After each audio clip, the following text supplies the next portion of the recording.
Little Match Girl. It was so terribly cold. Snow was falling, and it was almost dawn. Evening came on, the last evening of the year. In the cold and gloom, a poor little girl, bareheaded and barefoot, was walking through the streets. Of course, when she had left her house, she had slippers on, but what good had they been? They were very big slippers, way too big for her, for they belonged to her mother. The little girl had lost them running across the road, where two carriages had rattled by terribly fast. One slipper she'd not been able to find again, and the boy had run off with the other, saying he could use it very well as a cradle someday, when he had children of his own. And so the little girl walked on her naked feet, which were quite red and blue with the cold.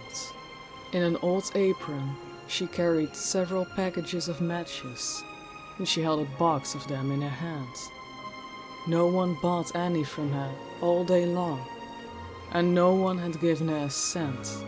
Shivering with cold and hunger, she crept along, a picture of misery. Poor little girl. The snowflakes fell on her long fair hair, which hung in pretty curls over her neck. In all the windows, lights were shining, and there was a wonderful smell of roasted goose, for it was New Year's Eve.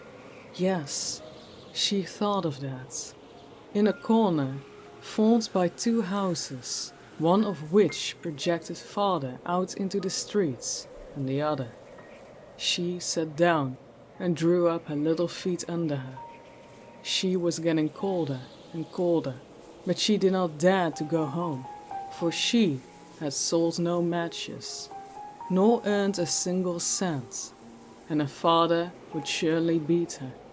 Besides, it was cold at home, for they had nothing over them but a roof through which the wind whistled, even though the biggest cracks had been stuffed with straw and rags. Her hands were almost dead with cold. How much one little match might warm her, if she could only take one from the box and rub it against the wall and warm her hands. She drew out one. Wretch! How it sputtered and burned. It made a warm, bright flame, like a little candle, as she held her hands over it. But it gave a strange light.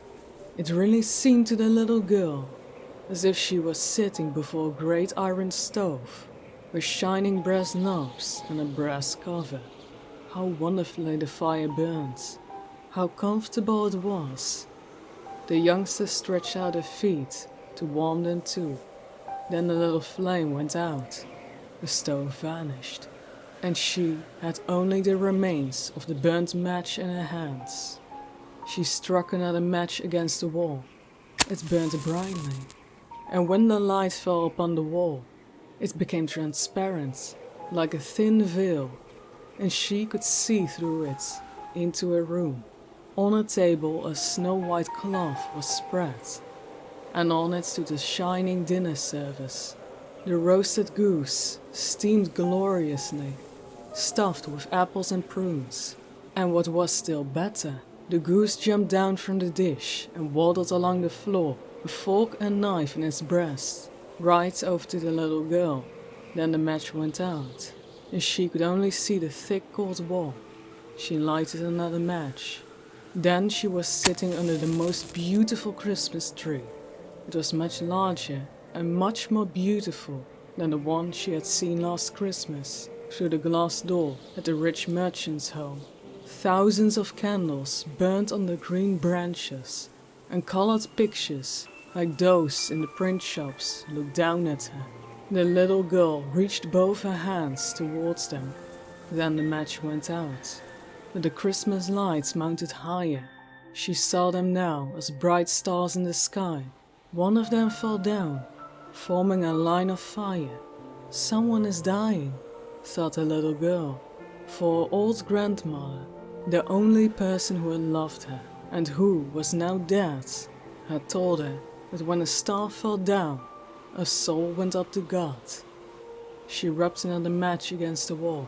It became bright again, and in the glow, the old grandmother stood clear and shining, kind and lovely. "Grandmother!" cried the child. "Oh, take me with you! I know you will disappear when this match is burned out. You will vanish, like the warm stove, the wonderful roasted goose, and the beautiful big Christmas tree." And she quickly struck the whole bunch of matches, for she wished to keep her grandmother with her, and the matches burned with such a glow that it became brighter than daylight. Grandmother had never been so grand and beautiful.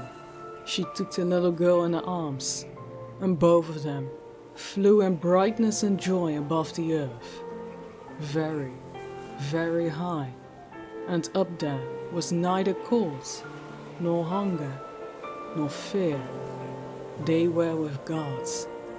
But in the corner, leaning against the wall, sat a little girl with red cheeks and a smiling mouth, frozen to death. On the last evening of the year, the New Year's sun rose upon the little pathetic figure.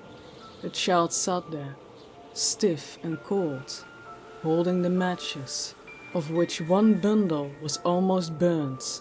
She wanted to warm herself, the people said. No one imagined what beautiful things she had seen, and now happily she had gone with her old grandmother into the bright new year.